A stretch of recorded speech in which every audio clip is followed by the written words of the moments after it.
welcome to Creative Van Podcast, episode 3. This is only a few days after episode 2 anyway, so just rolling them out now, just wait for episode 4 in a couple of hours. Today I've got Jake and Alex here, so introduce yourselves. Hi, I'm Alex. I'm an indie developer. I run a small studio called Rocket Bear Games. I've just shipped a game called Infested Planet. And then I also help organize the indie community in Vancouver, and I'm the co-founder of Full Indie. Hi, I'm Jake Burkett. I'm a full-time indie since 2005, although I did a couple of years at Big Fish Games in Vancouver. I've mainly made casual games up till now, and soon I'm going to be making some other kind of types of games. And I also am the co-founder of Full Indie with Alex, which we started just over a year ago. That's cool. Do you want to go on about what Full Indie is? I think I went on a bit last week. Sure. Okay. Well, Full Indie, it's easier to talk about how it started because that really explains what it is. Set the picture. Yes. About a year ago, Jake and I sort of almost by random came in contact with each other, and we were kind of lamenting the fact that there were not indie community groups in Vancouver. And so we said, well, okay, we'll just try to start something. And at that point, we were like, okay, hey, if we start something like this, I'm sure like 10 indies will turn out. There's not that many indies in Vancouver. And then our first meetup, I think we had like 30 or 40 people. We booked this barbecue place and people spilled over onto the patio, and it was kind of cold, but nobody cared because we were just talking, all excited. And from there, it's grown and gotten bigger and more awesome. So it's really a place for indies in Vancouver to meet and share information and just realize that there are other people in the city that are doing the same thing. Yeah, it's just really a place to hang out, meet like-minded people, gain information, especially about the market you might be interested in. So since I set up the group, I've met some really awesome people and also gained some amazing insights and information. I would say actually most of those happen like later on in the evening in the pub. So if you want to get the best information, like come to the meetup, listen to the speeches, network, and then hang around till later. Because, after a few beers, that's when sometimes that really juicy information comes out. Yeah. All the gossip. Yeah, all the, yes. Well, kind of things like sales figures, techniques, how things are going for them. I mean, that's the thing about indies is most of them are willing to share their sales figures and what worked and didn't work and are open about what they're doing next, much, much more so than in any larger studios. And I like to do that, and I find that really refreshing. That's cool. Yeah. How are you finding the indie scene in Vancouver? Like, as you said already, loads of people turned up to the first meeting.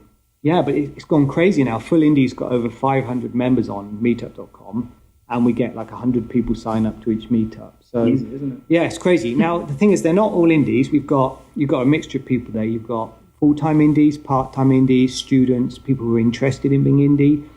There's musicians, artists, programmers, designers. There's probably other people I've missed out there.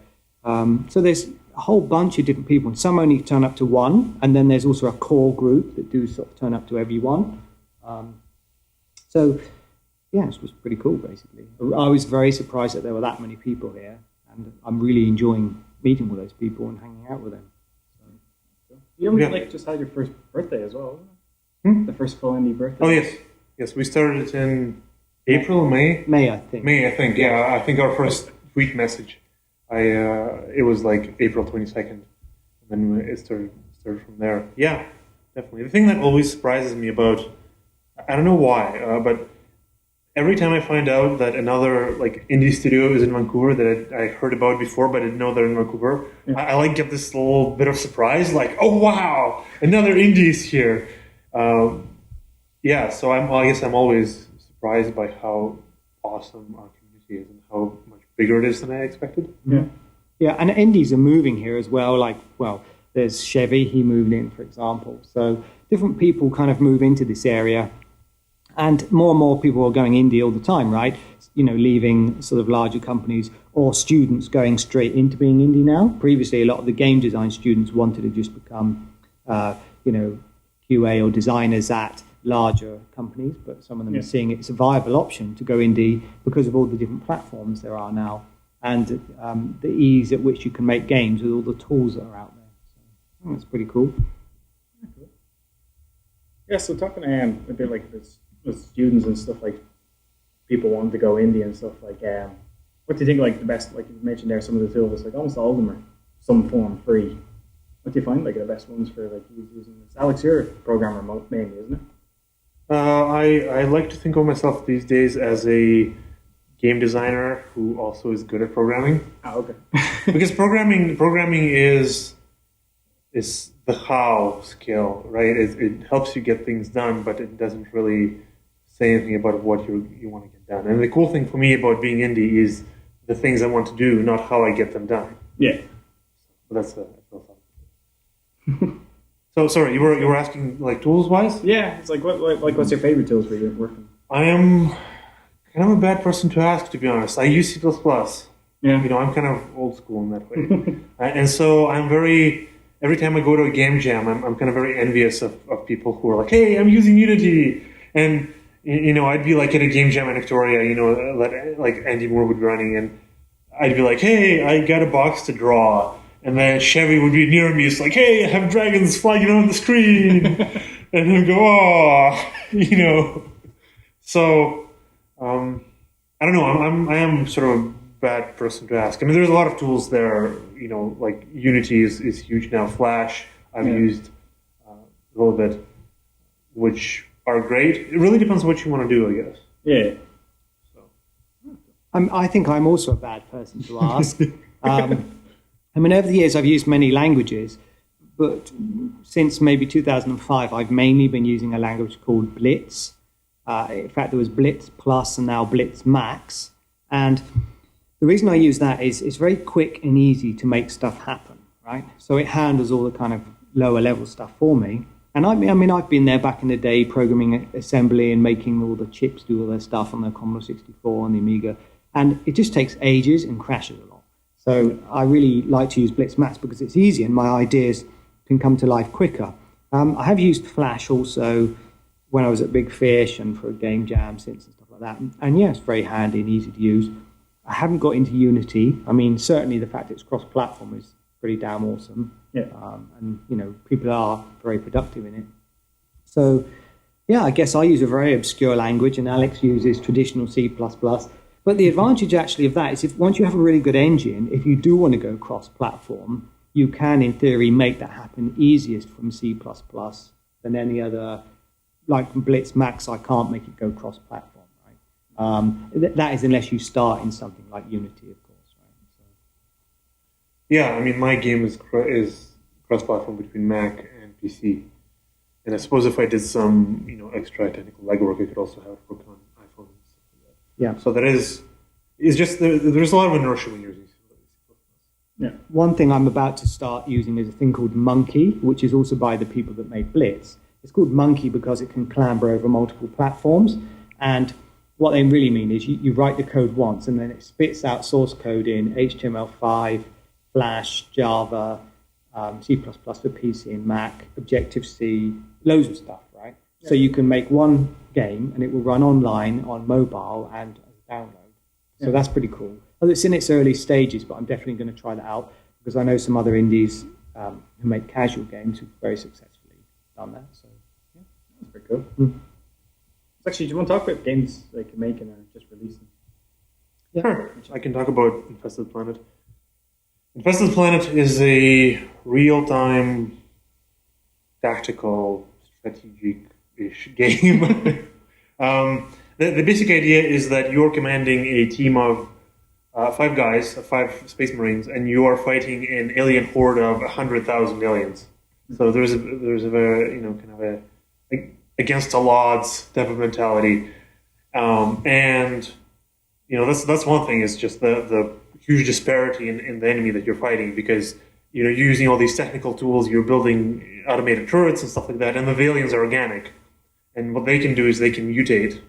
So you know you'll be playing in one way and you'll get comfy. You're like I'm kicking your butt, aliens, and then they'll get this mutation and then you'll be like oh no, oh this is bad, and then you'll have to adapt. So it's kind of very replayable game. I mean, I tried to make it very, deep in that respect. So yeah, that's in beta currently, and I'm adding things to it weekly. Okay. How are you developing this yourself? Or? It's been the initial kind of concept has been myself, and then later in the project, Greg Wolwand came along, who's a great artist who's helped me out. And then I was able to replace all my programmer art with his awesome art, which is a good thing. Cool. So it's two people. Yeah. And I'm also getting people to do music and things like that. So, small scale. So, I mean, as for me, I recently, although it's not that recent now, in April I released a game called Spring Bonus, which was a casual match 3 game. Basically, I quit Big Fish in January, mid-January. I had a 3-month non-compete contract, so I couldn't release anything until that was up. But I just worked on this casual game and launched that mid-April on all the different casual portals. And from 2 months' worth of royalties, it's done pretty well. It's made about $18,000, and there's about $5,000 in expenses there. So it's definitely paid for the time I spent on it. And I could keep making more of those. I mean, people I know are like, why aren't you making those like cookie cuttering them out? Thing is, that would be a bit too much for me, like having a job where I'm just kind of banging these things, same things out time after time. And I'm in a sort of fortunate situation where I've got a friend helping me out to get residency here in Vancouver so that I can keep going with full indie and the Aikido class that I teach, and my kids can stay at the school, and really just so that I can hang out with all the indies I've met and see what comes of all that, really. So hopefully that will pan out, and as a result, I'm just going to move away from the casual stuff. I'm going to be doing more indie titles, which might mean shooters, platformers, RPGs, stuff like that. I've got a whole bunch of ideas, and I want to do them definitely cross-platform. I mean, I know PC and Mac very well now, but I want to make sure that I can do iPad for sure, because I think the iPad's a fantastic device for playing games on certain types of games. Yeah. So I want to do that some more this year, and that's my plan. But the other thing I'm doing is lots of consultancy work for people. So I'm helping somebody port one of their games to iPad and change it up and make a kind of new version, helping someone else with a casual game, someone else with a different type of casual game. So I'm helping as a sort of designer, producer with different projects. I just find that sort of fun because when you're programming a game, as Alex knows, it takes a long time to make a commercial game. And you're just spending, say, 12 months coding all the time, and then you release a game. And you think, well, fine, that was good, but I haven't really used my sort of creative designer side as much as maybe I'd want. Yeah. And so when I can work on multiple projects, that allows me to do that while still doing something myself, which is my own IP, and keeping my own brand rolling, if you see what I mean. Very cool. Actually, just before we even start recording, two of you were chatting like nothing else, like two old hands going on and that. So if you just want to ramble now about whatever. Ramble. We have had a pretty... Alex and I always ramble, don't we? Like, we often come downtown for meetings, various different people, and then afterwards we always end up going for like a hot chocolate or something, and then continue the rambling, right? Yes. About everything. I mean, often about our businesses, how we can optimize things. And also, I mean, I've been talking to Alex recently about my mental state, just because, running your own company and stuff, it has its ups and downs, right? Yeah. And, so it's very handy to have a good friend you can talk to about pretty much everything, Yeah, I find that it's kind of a funny thing with indies because we tend to be a lot more isolated than, say, somebody working at, like, a huge corporation would be. Sometimes we get into bad mental habits. Yeah. Like, you might be working on one game for so long, you'll start to believe the game is horrible, even though it's actually a pretty good idea. But because you have been working on it for like a year, you're like, it's been a massive delusion. This is all a mistake. Yeah.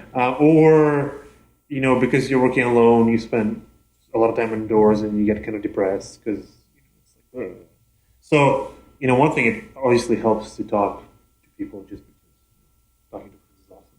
Yeah. And then also it helps to know that other people are going through similar things, that you're not some sort of like freak of nature or you're like weak-willed and everybody else is superhuman, like indie machine.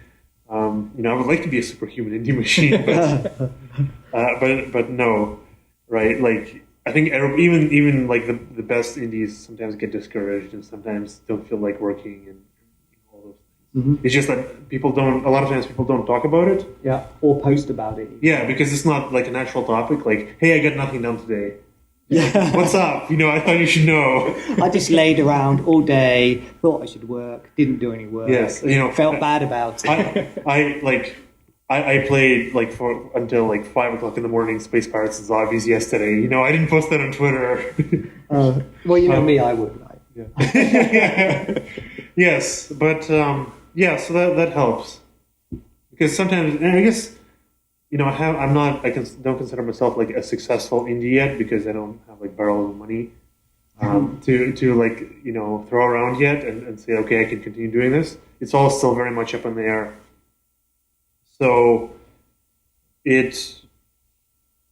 sometimes you wonder like can I get this done, and so it helps to know what the difficulties that others are going through and what the ways they solve them. Like that's the great thing about the Indian community I find is that. If we were AAA studios, we'd just be like, we can't talk to you. It's confidential. We can't discuss this next game. Where is my PR person to talk about this? Yeah. And in the indie community, at least for me, it feels like there's a fundamental fairness there. That if somebody succeeds, it's because of their hard work and their ideas and their vision, and not because of like some crappy, stupid reason. So. Because I feel that way, I feel like it's fine to share and talk with people because we're not directly competing. Like in theory, I'm competing with Jake, I guess in some sort of nebulous way because we both made games. But I don't feel like just because if I tell something to Jake and he gets better in some respect, that somehow I'm going to be like broke tomorrow or something. Yeah. So that is definitely the way the corporations think about things. I've definitely come across the mentality of making sure that your competitors can't get one up on you and tying people up so that they can't release something that will compete with you or all that kind of stuff. So there's definitely that kind of mentality, which you can see why it works in business, but it's kind of asshole-ish. So and I don't see a lot of that with indies. I mean, I've seen a few slightly secretive indies who are a bit like, oh, well, I can't really talk about that. But the question really is someone going to rip your game off? It's like, Alex might tell me some kind of idea, and it's like, well, I've got my own ideas. I've got so many of them, and am I really going to spend my money and my time, ripping his idea off? Yeah. Instead of just doing my own one. Yeah. On that topic, I'm kind of shocked by the recent trend of hearing, people's ideas and games being directly copied. You hear this more on like the App Store and things like that on iPhone. I guess, I wonder what you think about that, Jake, because I'm personally, there was a line before like where everybody knew that once they released their game, their ideas were up for grabs, right? And that's just the way the industry works. Yeah. And it helped. I think that's ultimately for the industry as a whole and for the people who play games a good thing because it helps progress along and kind of forces people to innovate and stay on top of things. But now we see this another trend, which is even worse. It's like people are not taking ideas; they'll like completely rip off your game and your assets one to one. And in theory, I mean that's illegal technically, but we don't want to be lawyers. We want to be independent game developers. So I think that's kind of I don't know. I wouldn't say that's a part of the indie community because I wouldn't consider those people indies. They're just kind of scavengers. Yeah, there's something weird going on when you think it's okay to totally rip off someone's IP and everything and totally clone like everything. I mean, I've certainly cloned games in the sense that I make match 3 games, so they're all kind of clones of Bejeweled or Jewel Quest or whatever. But they've all got their own unique look and feel, and they've got different things about them. But ripping off someone's game totally and utterly, unless it's some kind of homage like the Mario games that people do or whatever. Even though some of those get shut down by like Nintendo or the Star Wars. That's different. That's like that's a fan. That's like the fans are really like the game and they want to sort of pay tribute, right? And it's very goodwill, right? They're not like, I'm going to rush it to the app store and make the money that you could have. Yeah. Right. It's just again, I use the term asshole-ish because Yes. it just is. I mean, there's no real way around that. That's exactly what it is. But it's just opportunists. These people set these things up, and if you see it happen, you're just going to have to try and get them shut down if it's genuinely harming your business. But of course, the other side effect of this is quite often there's a lot of sort of news reports about a game being cloned, and then it ends up generating more traffic for the original indie. So it's that whole no news is bad news thing, right? Yeah. So that definitely seems to happen with that kind of thing. You go back to Minecraft, and when PayPal held on to all of his money, he couldn't get his money out, and at that point he'd only made $600,000 or something like that, right? And they wouldn't let him have it. So that was a big news. Everyone went there, sort of fusses about, bought the game, and he's practically 50 times more money now he's made. Yeah, I guess there is a lesson there, which is like, if you're persistent and you're not too put down by any one particular thing, then even like any one particular game, because I don't view myself as a, like, so a lot of people, they start making games, they have one particular idea that they want to make happen. It's like, I have this grand idea for this RPG and I want to make this game. I don't view myself that way. I view myself as I guess as a person who makes games, not somebody who's working on any one particular game. So my next game is going to be even better, even if this current game isn't like a wild success. And the next game is even going to be even better. And I think over the long term, there's some sort of fundamental, chromatic justice where, you look at Notch. Minecraft is not his first game. Yeah. He's made a ton of games before, all kinds of games. And he's, just hit upon that one idea that resonated with people. When I used to talk to casual game developers, we used to find that some of the ones that made the biggest amount of money and success from certain games, they often did that on their like sixth or seventh game. So they actually started, with some kind of, this is commercial games as well, because I've made 7 commercial games, but I've made in recent years, 9 or 10 free games as well. And then going all the way back to when I was 8, tons of other games, right? So it's not like this big game is your first game. Yeah. You've got to kind of get practicing, learn all the techniques, getting the right team together. And eventually, with any luck, if you stick at it, you'll get a game that's really good. And it was always like the 6th or 7th casual game that people did really well in. That didn't happen with my 7th one, sadly. But actually, maybe my 5th one was the one that I did for Big Fish Games, Fairway Solitaire. That was pretty successful. So, and it's just a long haul, right? And a lot of people give in before they finish the first game.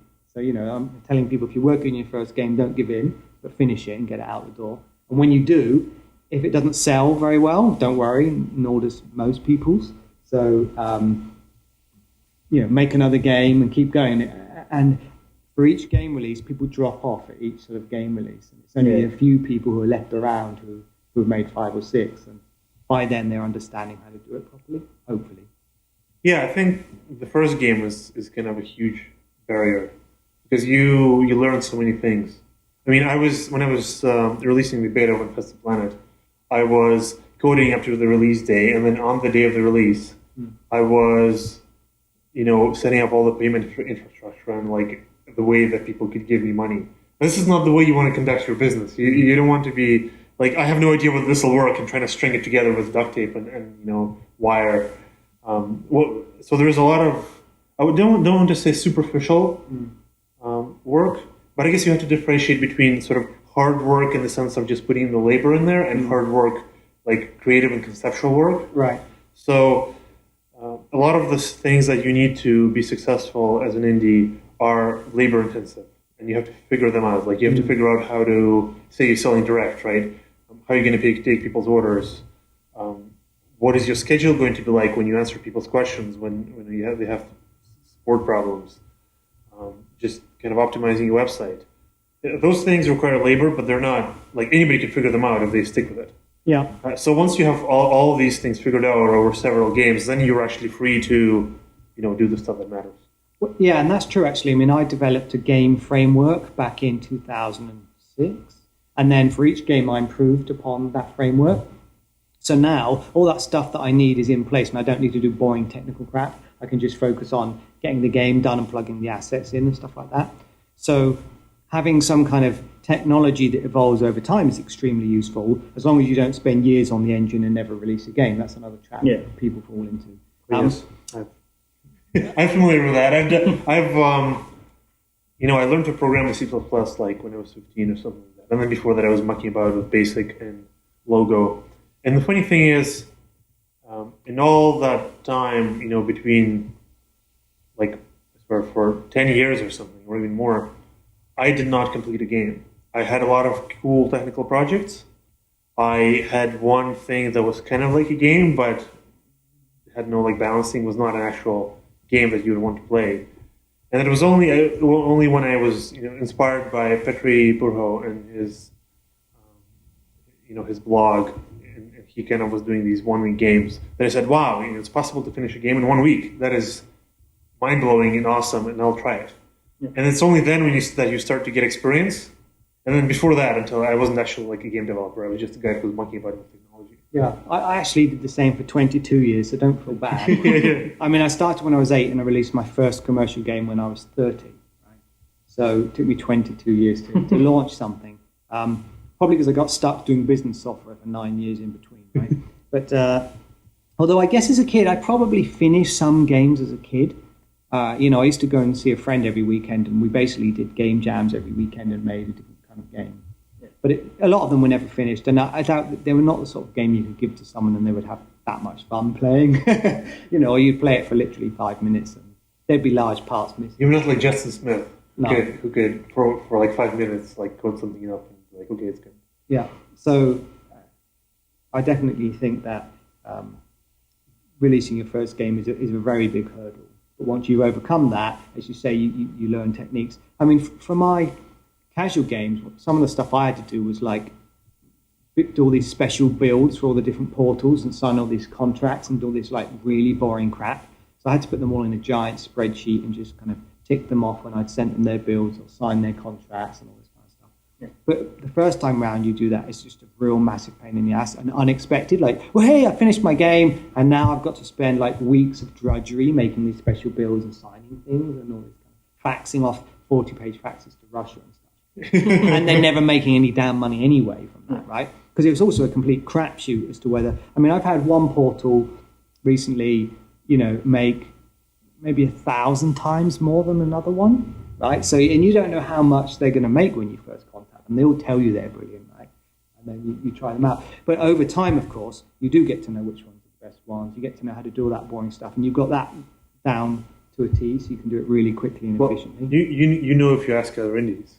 Yes. This is the benefit of like that's one reason why full indie is awesome, is because especially if you're doing your first game, you can ask people who've been there before, and they'll tell you usually the things you'll be stressing out about are not really the things that you should be stressing out about, and they'll tell you like, okay, don't stress out. This is the stuff that's important. Yeah. This other stuff is like just do it this way and don't worry. Yeah.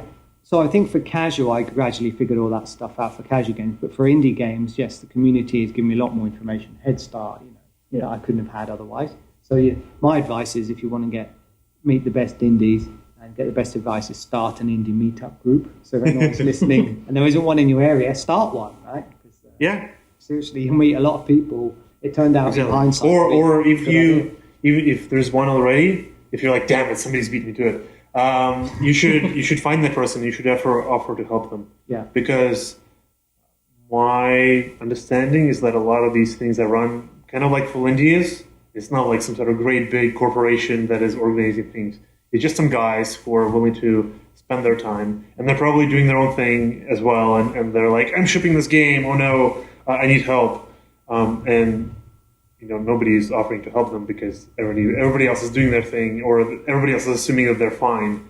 So if you show up and you're enthusiastic and you're willing to put in the energy and help, you'll probably, it'll be as good as starting a meetup. Yeah, that's true. I mean, we actually find it's a lot of work running the meetup, especially when you're trying to ship a game or something else and you're getting all these emails through and you've got to contact the venue and blah, blah, blah. And also we kept trying to find bigger venues to accommodate everyone. And there's a certain kind of critical mass where when you try to get a bigger venue, it becomes really tough in Vancouver.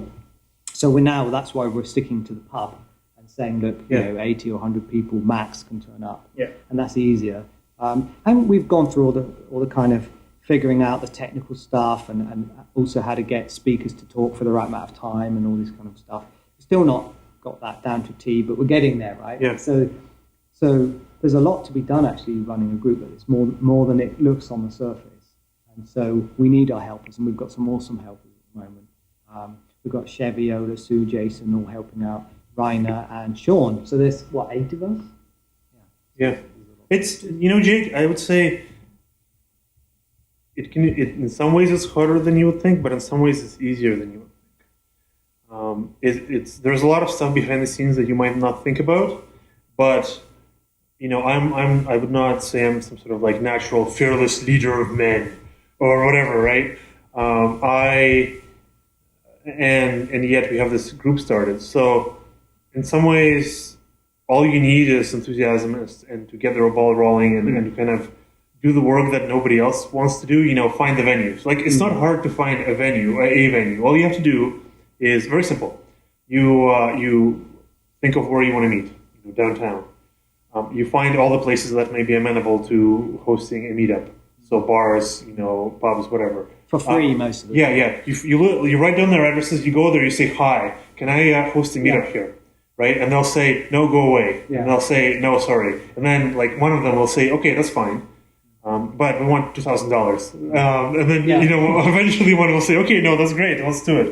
And then you'll start the meetup there. That's not hard. You just have to put in the energy. Yeah, it's just a kind of legwork, right? And yeah. Actually, being in indie requires a lot of legwork anyway.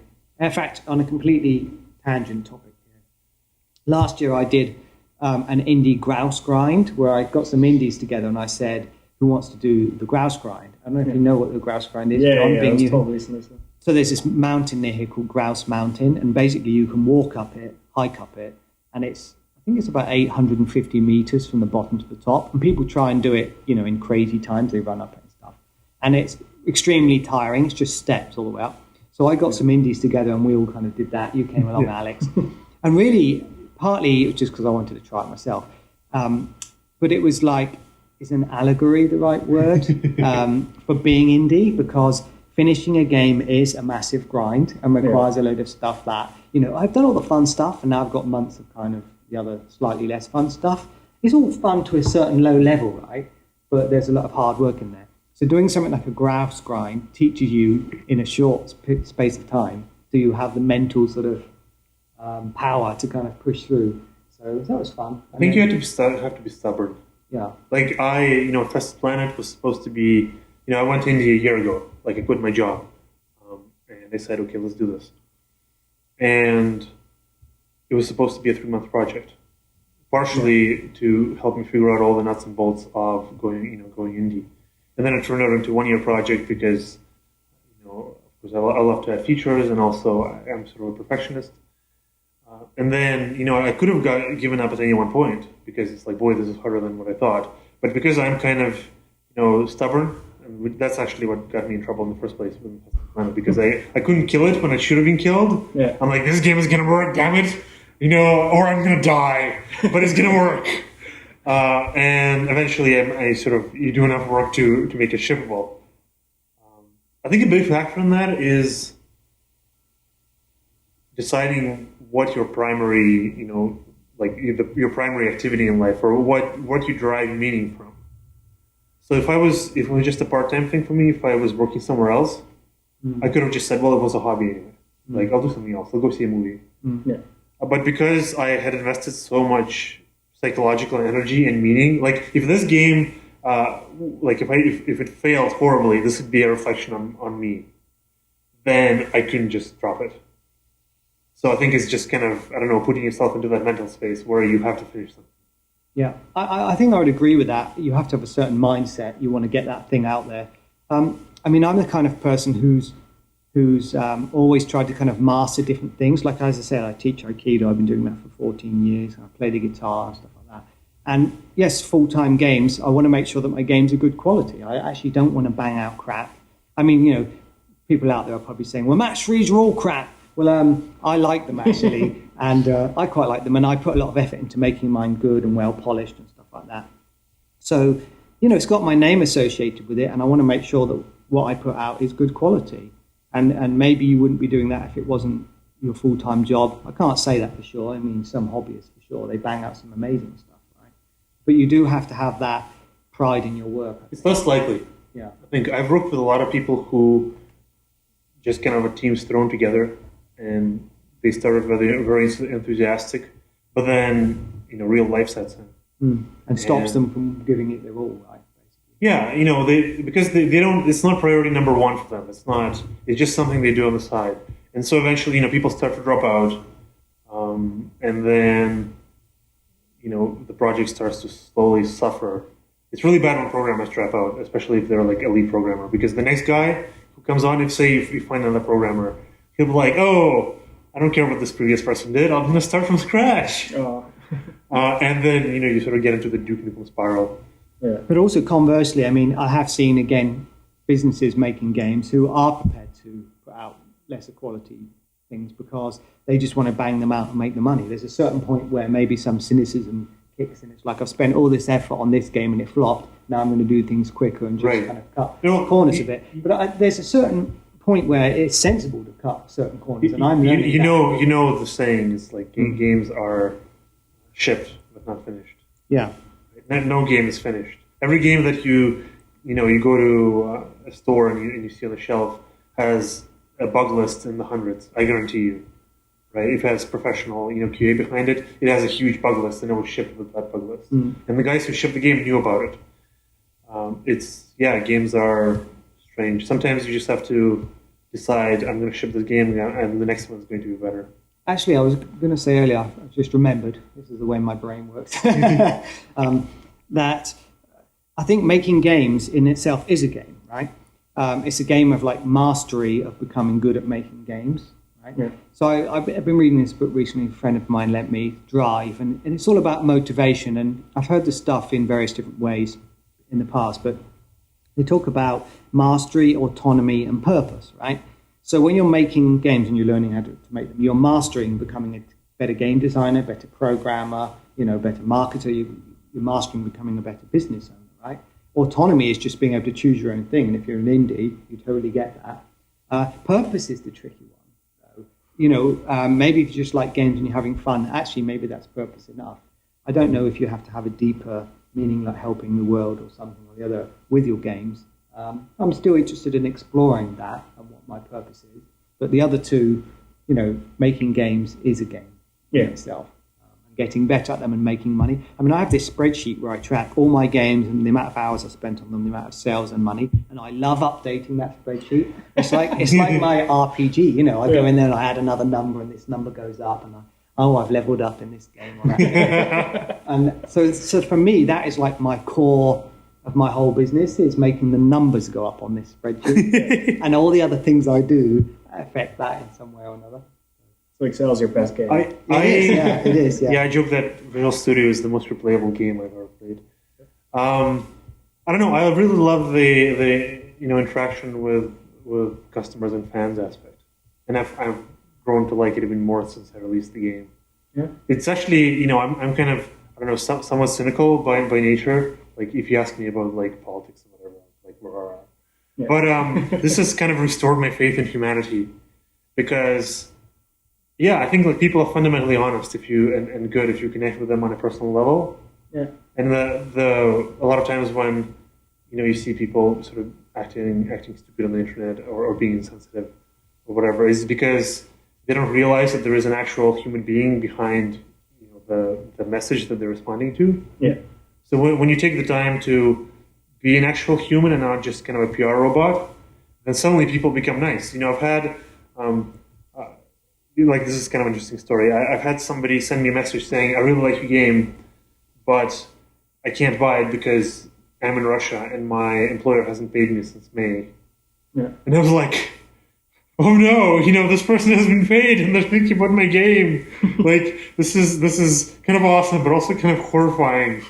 So I just gave him the game for free because I knew he was following my site, so he was a fan. He was not just kind of a random guy who was just like give me free games. Yeah.